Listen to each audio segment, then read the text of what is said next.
So, you don't believe in predeterminism or whatever? Do you want to say welcome? Nope. We're fucking rolling. Okay. As if your life is all predetermined, which I forgot whatever Christianity, Lutheranism or something, Calvinism, can't remember. But yet, do you believe that all time exists at the same time? Yeah, time's not linear. Yeah, exactly. So if all the time is, all existing, all happening at once, yeah, you almost have to technically believe in predestination. No, I don't. How does that make sense? Because all the time it's all coherent or coexisting at the same time. Time is not linear, so therefore you having a kid is happening right now, but just in a different thing, in a different timeline almost. You know what I mean?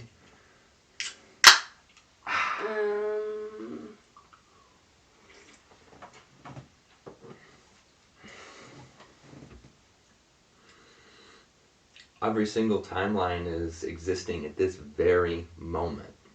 Right. But what does that have to do with predeterminism? You're already 50 in a different timeline.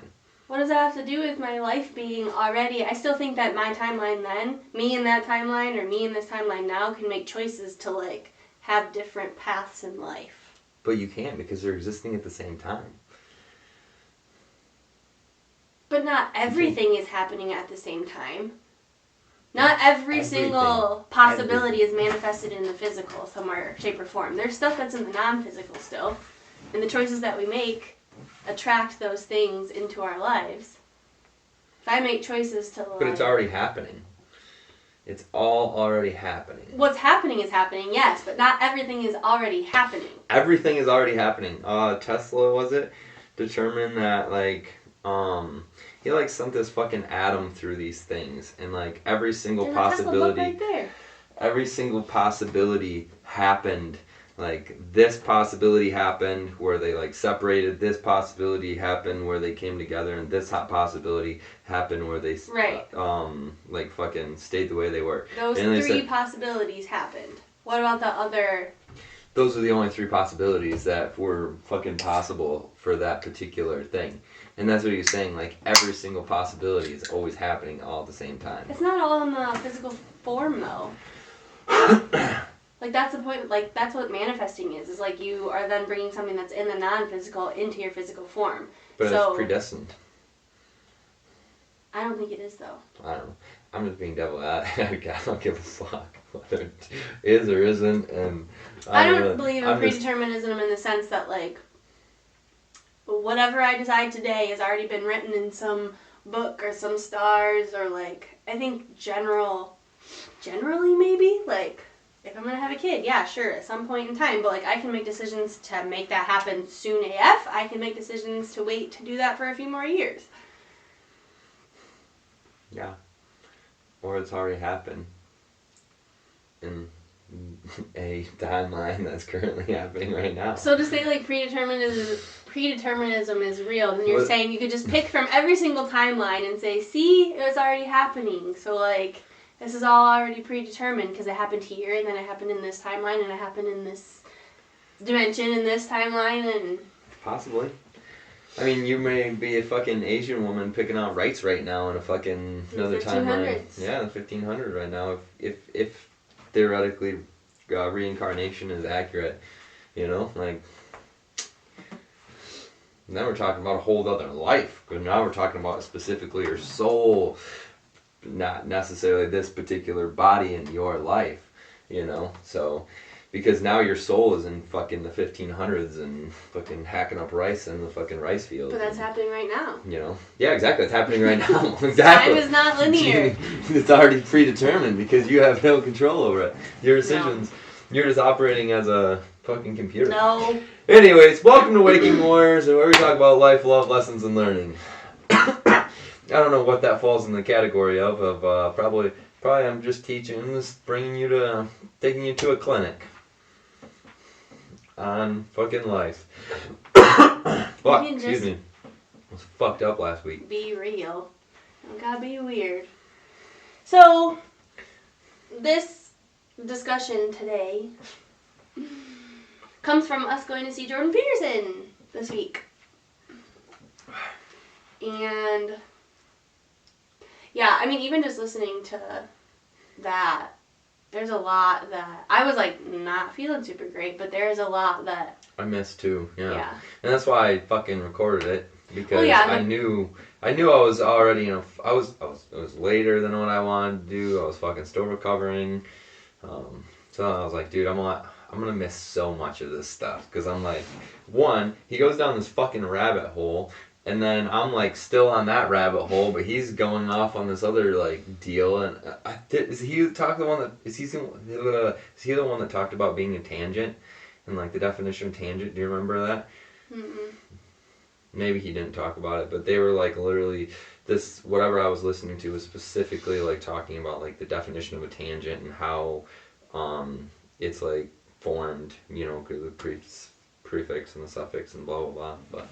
Well, and he's just like super intelligent too, and I need to figure out how to do better with retention because currently I'm not the best at retaining information, so I should figure out what brain stuff I need to do to pump that muscle up. But I do really good at retention typically, but I don't do good at understanding. Like I'll have to re-listen to him 4 or 5 times before, like same thing with reading sometimes. Like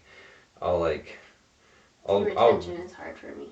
Yeah, understanding is hard for me. Like, we literally left, like, got to the car, and you were like, so what'd you learn? And I was like, trying to pull it from my brain, and I literally was like, let me look at my notes. And then, as I see the thing, then I'm like, oh yeah, then it, like, totally triggers, like, what I remember him talking about, but, like, in that moment, I can't just, not that I can't, but it's difficult for me to just pull it from my brain and be like, blah, blah, blah, this is what. I had, like, 2 good nuggets that whole night. 2. That's it. I can still tell you what they were, but that's why I was like, alright, I'm gonna re-listen to some of this and fucking take some notes or something, because if we're gonna just talk about this. Alright, so, you wanna go first? Bro, you probably have way more notes than I do. I just have this. Yeah, you probably have way more. Okay, we can just go down the line. So the first thing that I wrote down that he talked about was perception, is that the right word? Is tied to action. Oh yeah, okay. So like your perception of the world or your perception of this experience or your perception of this person is going to be tied to actions that you take. So I think I remember him talking about like the lens that we all look from, kind of like in the world, we all have our different lens, but that's also based off of action that we've taken. So this just came to me, and I don't know if this is what he meant necessarily, but like your perception of yourself is that like you can get stuff done, you are very capable, and that's because that's tied to the action that like you have done hard things and you do figure things out, and so your perception of yourself is tied to the action that you take.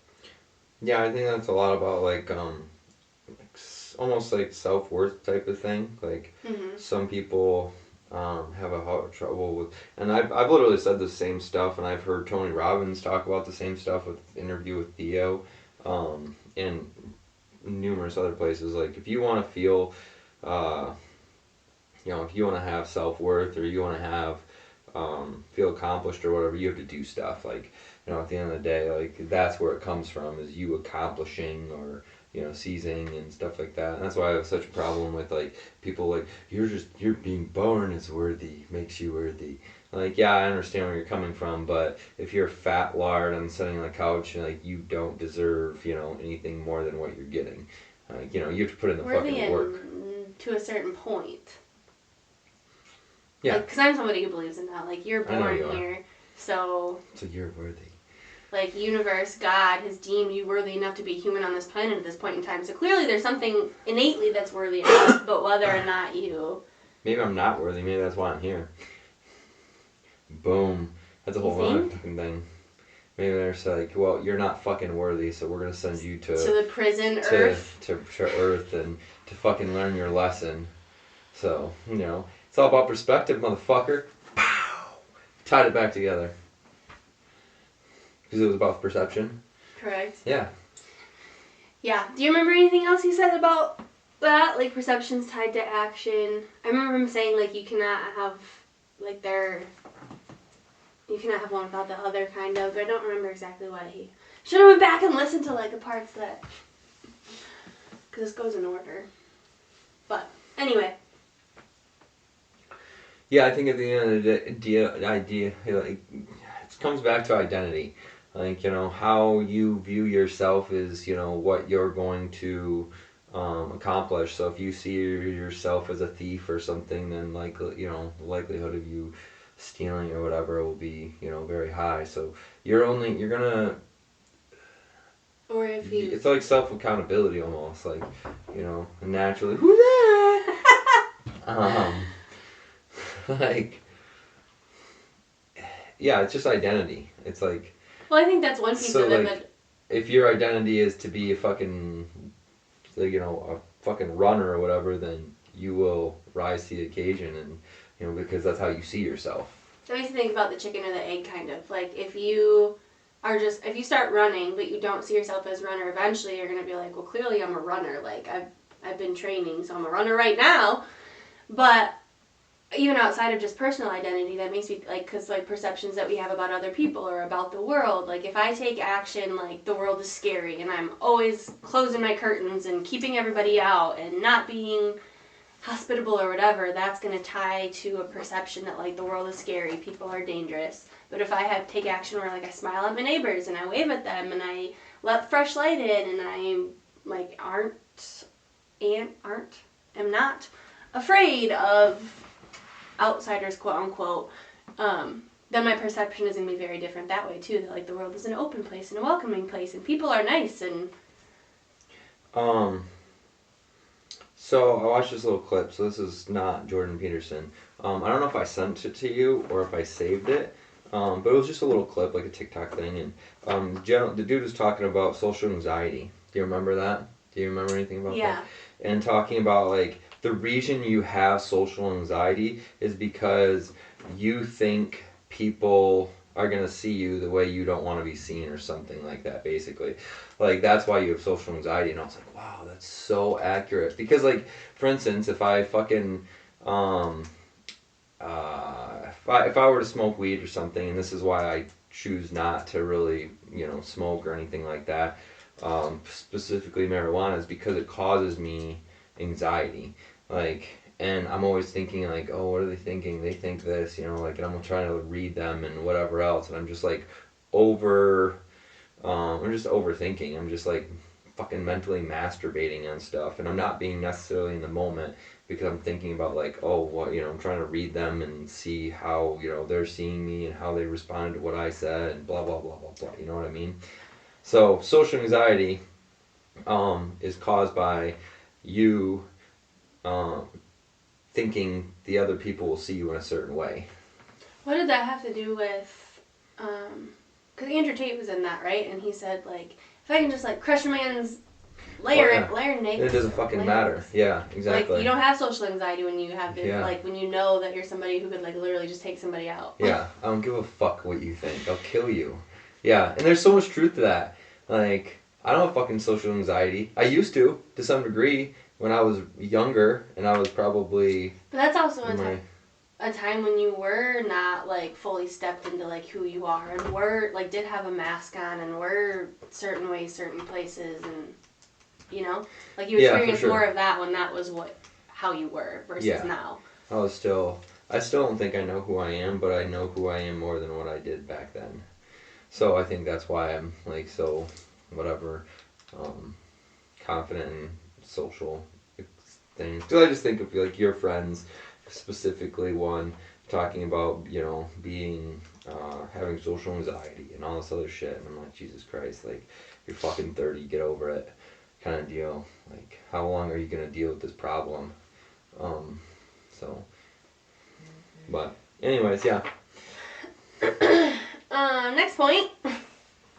Paying attention is making something sacred. So yep, that was one of the ones. He was talking about, like, when you choose to pay attention to something, that is you inherently making that thing sacred to you. Like, you are choosing to spend effort and time and energy focusing on that thing, and so you're making it sacred. Yeah, and I'll call myself out on, like, because I find that interesting, because I think that's a great point. I tend to have an attention towards, good-looking women. So then, like, what does that say about me? And what does that say That's about... what I said immediately. Yeah. I'm like, that makes me immediately, and not that I'm blaming, because, again, we've talked about this. I've come a long, long way with that, so it doesn't really bother me a ton unless I'm, like, in a mood or you're just being annoying. But that's the first thing that came to my mind was, like, you pay a lot of attention to that. So, like, you're making sacred the female species. And then that makes me think, because he did talk a lot about God in the Bible and things like that, and like not you, but like in this instance, whatever you're choosing to pay attention to, you're almost like idolizing, like you're putting that above, no, I don't know if I want to say above, but you're just choosing to pay attention to that thing, which is making it sacred / an idol / whatever, something you're not supposed to necessarily be worshiping more than. On a separate note, I just sent you a video, did you watch it? I'm gonna kill a fucking cat. Probably gonna pop down here and fucking land on our bitches. Him and Sis are in a mood today, but. So, did you watch that video or no? I just recently sent it to you. Basically, it's talking about like how Christians worship the Bible. Essentially, they don't worship God. They don't worship God. They worship the Bible. And I'm like, damn, that's like a very interesting perspective. And they go through it and they're like, I didn't write the Bible. She's a very like generalized. Which? I started saying which. What is which? Is a very generalized statement because there are, I'm sure, Christians that worship God more than the Bible, but that does make sense. Yeah. Well, didn't even Jordan Peterson talk about that? Like, these are, or who were we talking to about that? That like the Bible was, like, and I know that Christians say it was like God inspired or God breathed. Or whatever, but like still, all of those stories were written by man. Yeah. Well, anyways, specifically getting back onto the last point, I haven't evaluated that and like thought about it because I honestly forgot after that. But I was like, I should evaluate that and see like what that really means about me. I can't imagine it means a whole lot of great things. Wow, me. So I'm like, that's unfortunate. That could be anything. I mean, for you, that tends to be a general theme, I guess. But, like, if people are choosing we watch Netflix. So, like, we're making that thing sacred in those moments when we're watching that because that's what we're paying attention to. Or if you're scrolling on TikTok and just not really paying attention, like, you're making that sacred. Yeah, but I wanted to dive deep into my specific thing because that's probably, if anything, I feel like that's probably my weakest point or vulnerability, my biggest vulnerability or something, because it's hard for me to, it's so weird because like, for instance, like I'll watch like if somebody walk past in the airport and like, like whether I know or like just my movement, and I don't know if it's like something about like safety or whether it's about like, seeing if that's an attractive person or whatever, like my eyes just always like go up. So it's really hard for me to read at an airport because I'll like watch somebody and I'll be like, look up. And then I'll try to fucking read and focus and then I'll watch somebody and I'll look up. I'll watch somebody and look up. It's fucking annoying. Anybody though? Or like I don't like trying to fight the urge. Are you feeling like women? I think it might be. I think it's more drive towards women. I noticed that last time I was in the airport. And I'll like try to fight the urge, and then go, fucking A. I'm like, God damn it. I'll be so annoyed with myself. But. Yeah. Like I said, that's definitely a theme for you. Yeah. Something I should probably evaluate a little deeper. But, yeah, the overall concept of, like that's what you're making sacred is really interesting. I was like, wow, that's. Because you only have one attention, like you can only focus on one thing at a time. So like obviously that thing is so important, and again, like to make it even deeper, you only have, so much time in general. So, you're taking some of that time, some of your focus or whatever, to focus on that, whatever it is, thing, and make it sacred. I was like, wow. Yeah, because that can even go to just like thought patterns. Like if you're somebody who worries about things, like you're making that thing that you're worried about sacred above anything else right now by giving it your time and attention. So, yeah, that was a good one. I wrote confusion, and I think that had to do with, because he broke down the word, and so he's like, you have confusion, so that's like the fusing of... Yeah, I don't know, kind of. Like the fusing of ideas that might not align or something, and that's why you're confused. Yeah. But it's like the fusion, and I was like, oh, I never really thought about that. And he mentioned, he did that again with, we just listened to it, disoriented. So if you're disoriented, that means that there has to be an opposite of that, which would be to be oriented. Yeah. Which would basically mean together, understanding, if you're disoriented, you're confused. Confused. Like because he talked about being a psychologist. I think he mentioned like being oriented to, maybe he didn't, maybe I just thought about this, but for every single note I do with a client, we have to say what their orientation was. So if they're oriented to time, person, and place, and if they're not, then they're disoriented. Like if they don't know what day it is, that's disorientation. Versus you'd be oriented if you were like, today's Sunday, February 20, I don't know. I'm a little disoriented, I guess. And that's just fucking man-made, technically, because who's to say that it's February or is it 22nd? Well, and time could even be it's beginning of the day. Like you don't have to do. Who says it's the beginning? Maybe it's the end. Oh my god! Please stop being difficult. But I'm just saying. Or like, what season is it? That's orientation to time. I'm just saying you're oriented to that individual's perception. I'm not oriented to it. I'm just noticing if they're... But they're oriented they're present enough to know who they are, where they are, what it is. No one knows who we are. No one knows who they are. Okay. Fill up my face. Where is he? He's in the closet. Oh. Oh, fucking shit that you gotta deal with when you're watching this shit. Okay. This one. What? Go ahead. This one reminded me a little bit of like our multi-level marketing Amway days. You can have incomplete knowledge that's sufficient enough for you to progress forward. So you don't have to have all the knowledge, you don't have to have it all figured out, but it can still, what you do know can be sufficient enough to take the next step. Yeah, it's basically just like taking the first step and then figuring out the rest, when you need it, essentially. Because everybody wants the whole plan laid out in front of them before they take a step, because they want to know that it's all going to work out for them. Well, yeah, it eliminates uncertainty. Yeah.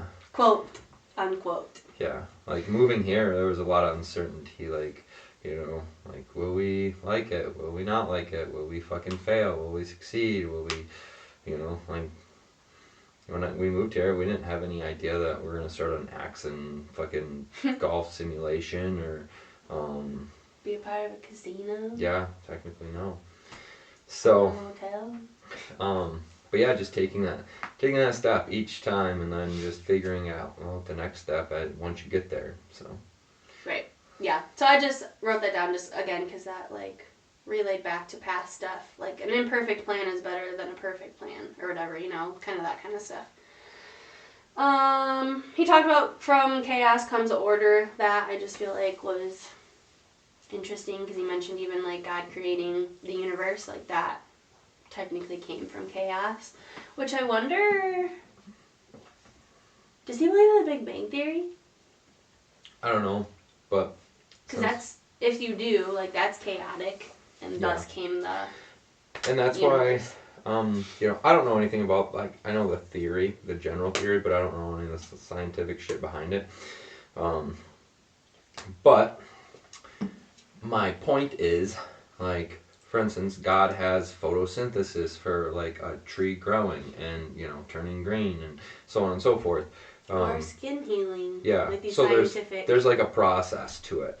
And so people in their arrogance are like, oh, it's the Big Bang Theory. That didn't possibly happen. Well, that's not necessarily true because maybe God used the Big Bang Theory as a tool, like we don't fucking know. Like God uses science all the time. Like It's just like the process and the magic. I mean, we call it science, but it's really just magic, essentially, that, God uses to create these things and make these happenings happen. So therefore, God could have used the Big Bang Theory. So I don't know. I just find people pigeonhole themselves in like these conceptual constraints. Well, yeah, because why can't it be both? Yeah, why can't God isn't smart enough to fucking blow up two atoms together and fucking boom, there's the universe or and whatever. So Travi's very stupid, scientific. I'm just kidding. And likes numbers and specifics and things like that. And so he was talking about the size of the two things that would have had to just randomly collided to make the Big Bang Theory is insane. Super, super, super tiny. Smaller than the point of a pen. And these things had to find each other, come together, and so what are the odds? There's a book. Do you remember talking to some dude that mathematically he told us about the book, but we never got it or read it, but he talked about the book being the mathematical possibility of it happening. He's it almost has to have a creator. It's impossible to have. It had to have some force. Yeah. Because the chances of it just happening are insane. Yeah. Yep. So it's funny though, because your brother's more of a scientific, non-spiritual individual, I would say. But again, why can't things work and coexist together? The magic. It's just, to me, that's just magic. But again, his. Well, I don't think he was just saying that God couldn't have made that happen. I think that's he was kind of agreeing with that. Something had to have. Yeah.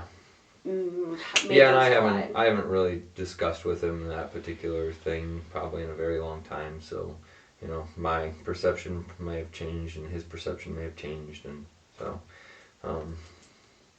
But yeah, I agree. Why can't it be both? Yeah, my point is they either have to sit on one side of the camp or the other side of the camp, and there's no in between. It's just oh, yep, it's fucking this or it's this, and that's it. So. I wish I could see him. Oh. Funny. I wish I could see him. I can see him.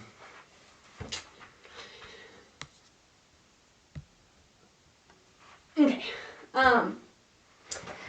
What's the next thing? Next point. Telling the truth is adjusting yourself to the reality of what's real. Lying is adjusting yourself to a reality that's not real. Repeat that. Telling the truth. Telling the truth. Is adjusting yourself to the reality of what's real. Adjusting yourself to... Okay. Lying is adjusting yourself to a reality that's not real. Okay. So, I feel I wrote that down and I thought that was an interesting point because,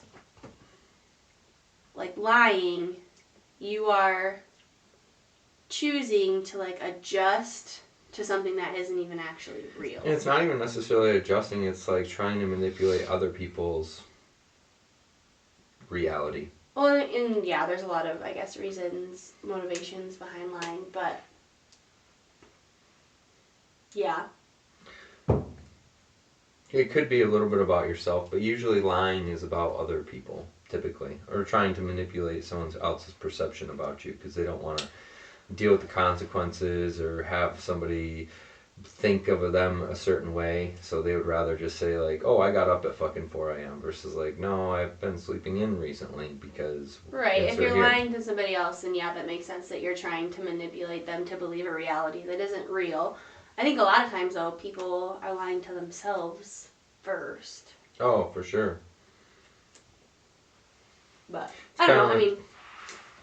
It's kind of they lie to themselves for the two individuals that I had talked about before we did this upstairs, you're lying to yourself in order for you not to have to deal with the consequences.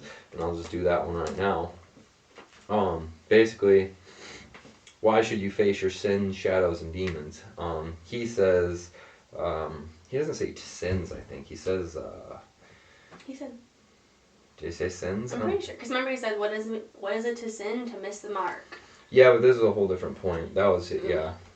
He said that in the beginning, but yeah, I don't know. Why face your sins, shadows, and demons? So you don't have to do it again to atone yourself.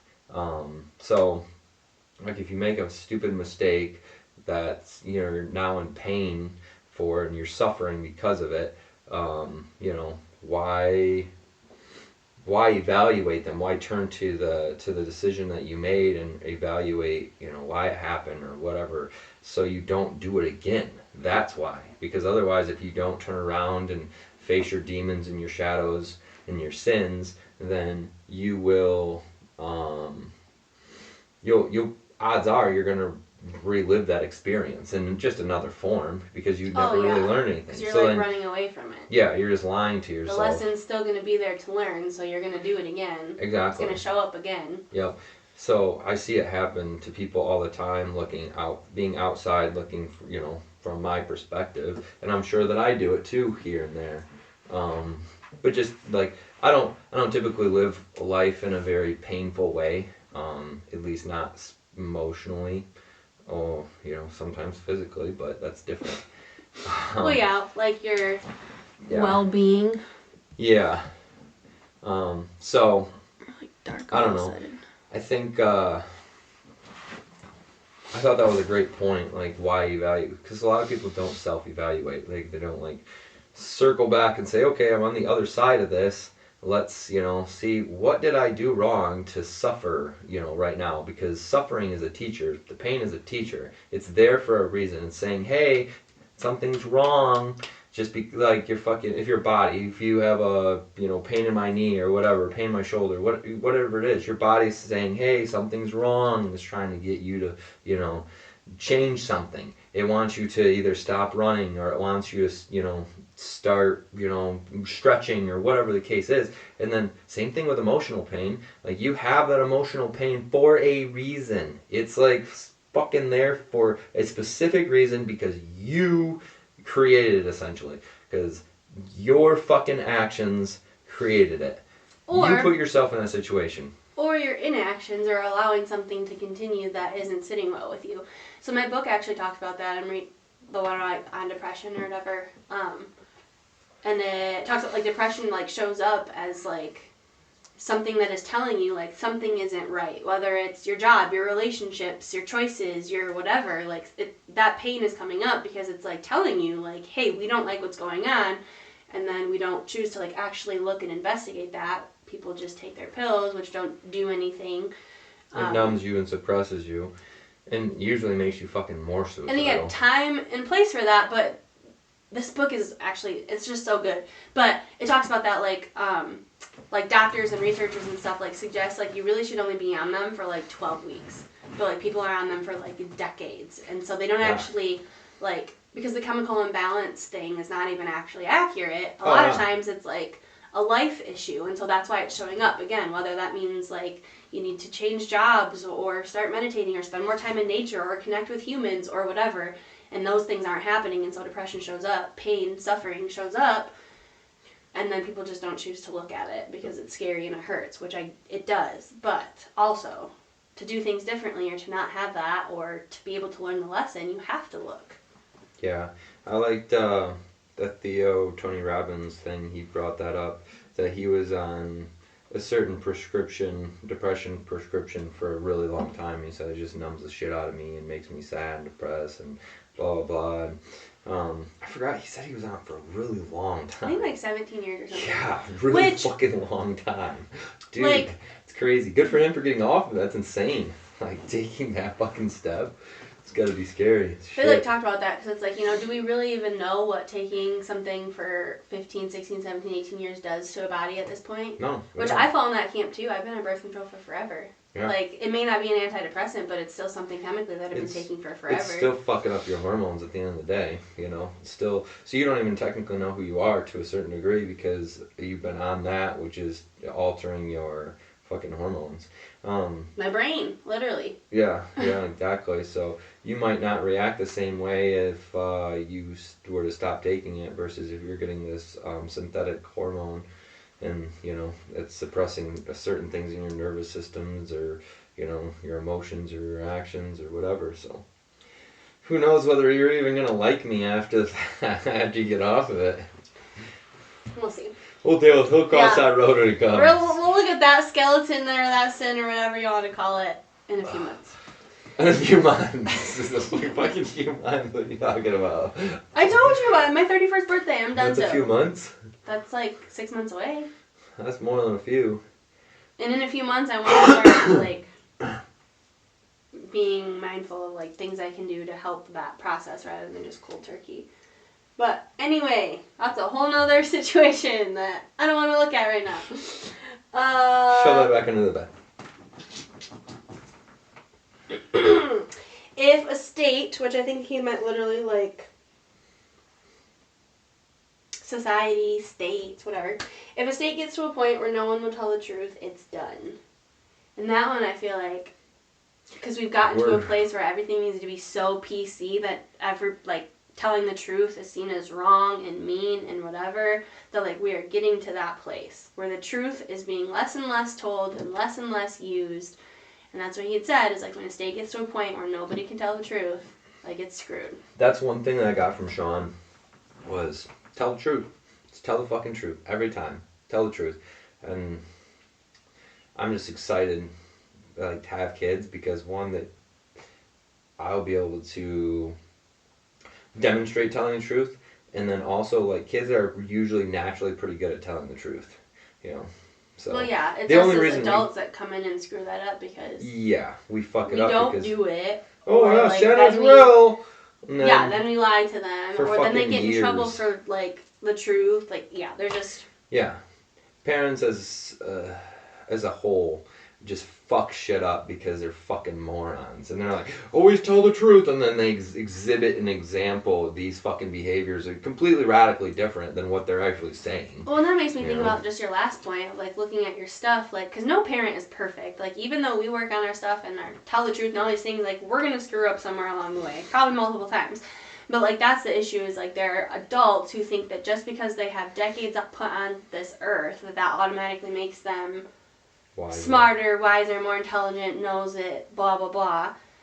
But a lot of us adults haven't even like looked at our own stuff or worked on ourselves, and then we bring this child into the world and they're not willing to humble themselves in front of the child. And and humble's probably not the best word. I don't personally like the word humble for a few different reasons, but they never like show their sides. Like, you know, if I want the kid to reevaluate and admit his faults, guess what I'm gonna have to do? I'm gonna say, hey man, I did kind of flip out, or hey, I did overreact, or I do have this, you know, character trait, or I do, you know, that I'm working on, or blah blah blah. Whatever. The parents are always like holier than thou and whatever else, and they can't do any, you know, bad. Realistically, kids are so much more closer and connected to source than we are. Like we get further away from source a lot as we get older. A lot of times, because kids trauma. are like because of trauma.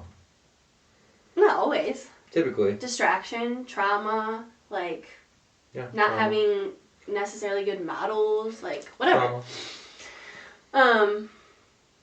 But yeah, so realistically, like kids are very wise, can be very wise, and we can learn from them. And I don't know, I'm excited to have a child because I'm gonna. Excuse me. And you can say in my arrogance, and maybe I'll be wrong. I think raising a kid is going to be so fucking easy. Like, everybody acts like it's the hardest thing, and I'm like, I don't know. That's such a generalized statement. A lot of people. Because I know there are plenty of people who, like, love parenting and are like, this is a breeze, because that's how they are, kind of. Yeah. I think it's really about who you are, and, you know, it's just your experience. It's kind of like how you see the world. Like, your experience and everything is, And you have no faith in me? Oh, I have faith in you. I just think it's going to be fucking awesome and so much fun because I just know you. And, you know, like... So we just had this conversation. You know me now. I do know you. If we have a kid who's going to, like, spitfire some stuff back at me, we have at least, like, 4, 5, 6 years until that's the case. Yeah. Probably, like, solidly 5. Yeah.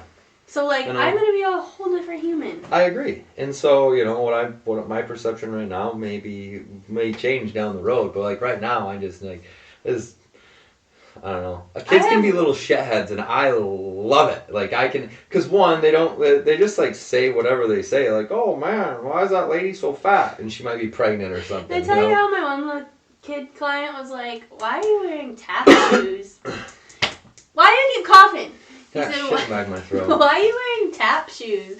Because the shoes, and like that's not offensive, but it's just funny because the shoes I were wearing were kind of high heelish, so they were like loud on the floor. Yeah. Why are you wearing tap shoes? Yeah, I mean, I just think those things will kind of like you know, like. And I'm gonna be fucking over on the other side of the room, and I'm gonna be laughing. We'll see. It's gonna be funny when it's towards me, but it's not gonna be funny when it's towards you, kind of thing. I don't know. It depends. Because I thought about that. Oh my gosh, let me. Because like when we were fostering, like I definitely like could feel that heat and like my heart racing, but that was also like so different. Oh, I agree. So I don't know. We'll see. We'll see. We'll cross that road when it comes, and I'll giggle a lot. Okay, a few more. And I think this one is, no, two more I think. So, can I trust the answer?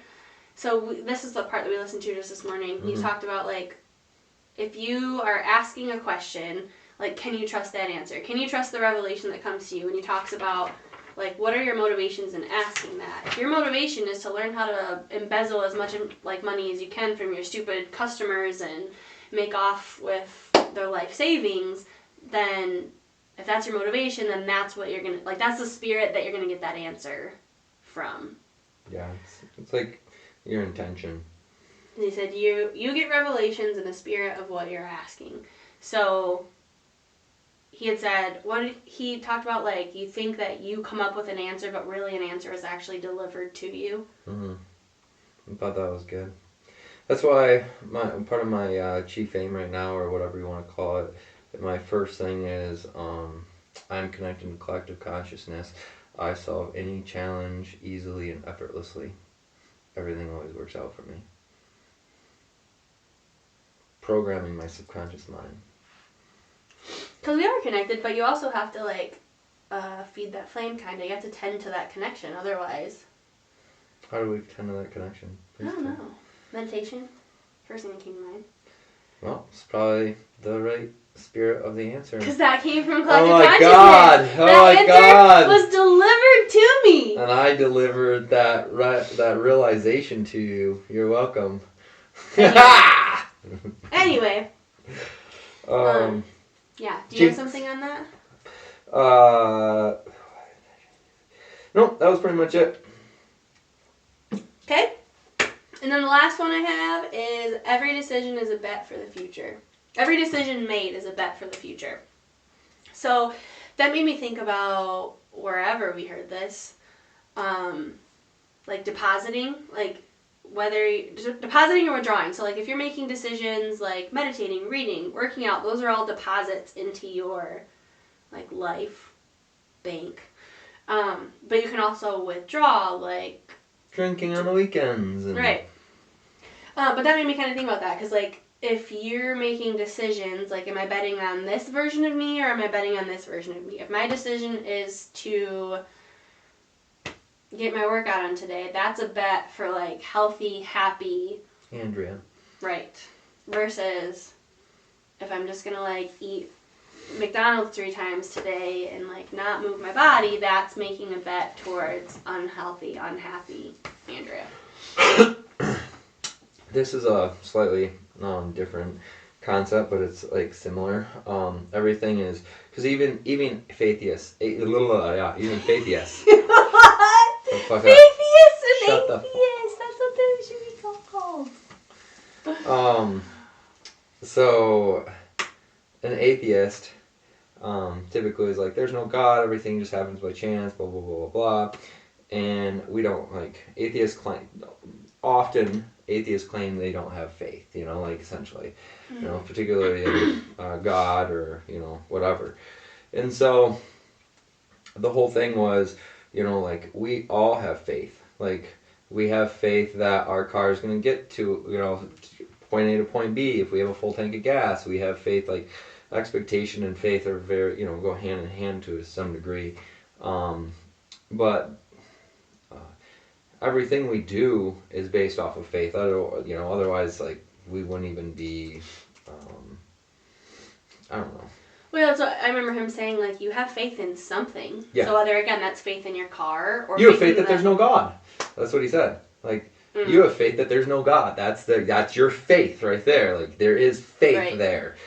So like, I have faith that there's God. You have faith that there's no God. Like, there's still faith there. And I was like, oh, damn, that's so interesting. Because, like, just like claiming, doing this particular thing is betting on your future, essentially. Each decision is making you go one way or the other. Same concept, like, you have faith in yourself to do this, or you have faith in God to do that, or, So, faith is, everybody has faith, and I was like, oh, it's pretty profound. Like, yeah. Every decision we do is based off of faith. Every decision that we have is based off of faith, one way or the other, because we are making this decision thinking that we're going to get this outcome. Therefore, we have faith. Oh, that made me think about, right, again, whatever that is that you have your faith in. Yeah. I'm going to the gym because I have faith it's going to make me healthier. Like, I have this expectation that it's going to give me six-pack abs and, make me a faster runner or, whatever. So. I don't remember the thing now. Okay. Last point, probably. We all are building an ark, essentially. So, just like Noah. And our ark is basically, can be your home. It can be the walls in your heart that are, shielding yourself from certain ideals and concepts and whatever it is. So it shields your family from the world. So, like, your household, like, people come back, and that should be like a safe space, essentially. Safe space. I don't like that concept, but you can't get attacked within your homes, theoretically. Like, so you come home and you can't get attacked on, these ideals and whatever else. So then, that's essentially your ark, your safety net concept. And then it's a man's job and a woman's job, whatever. But it's a individual's job to first build the walls of their heart, so they're protected, and then they're supposed to create a safe space for their family, essentially, for their, the ark. So first they create your own significant boundary wall conception of ideals and faith, and then you start to do it within your home. So he said, if you're I don't know the words he used, if you're something first and a material provider second. I don't remember what he said first, though. Basically like ethics and morals and, like emotional safety. And if you got that first, and then material provider second, you got it. Mm-hmm. Yeah, you got it all. You got everything. So he's like, you're a very blessed man. Oh, I wish I could remember the other thing that's gonna bug me. Oh, I'll bug you. Faith. I don't know. Whatever. It's fine. It's not important. Clearly. I think that pretty much it. You like that? So yeah, this was kind of a last minute decision to go to this. I'd seen a Facebook friend post that they were going to it and they had an open seat in the car, and I was like, oh dude, we should go to that. And we hadn't had the opportunity to see Jordan Peterson speak, and it was only about an hour and a half away, so we're like, fuck yeah, we're gonna go do this. And we knew that this was happening because we had talked about it like months ago, but then I forgot, and so it came back up, and then you were like, you want to go? And I was like, yeah. Yeah, so what's wrong with you? But again, this is getting over it. It's just a lifestyle, you have to go to these things. It was a small sacrifice to go to it. It was like, what, $120 for 2 tickets, and I had to stay up a little bit later, but I got to be in the presence of a very intelligent individual and hear his concepts, and it expanded my thought, because really that's what I want to do. I want to expand my thought process and develop myself internally. And I got some things little nuggets that I could took from him, and I can evaluate and basically shine the mirror and light on myself. So Yes. it's a lifestyle. So we don't just preach it, we walk it. Walk the walk, don't talk the talk. Anyways, I digress. Thanks for joining us. If you enjoyed the podcast, feel free to share it. Or follow us on Instagram, like us on Facebook, add us as a friend. And we'll see you maybe next week. Thanks for being here.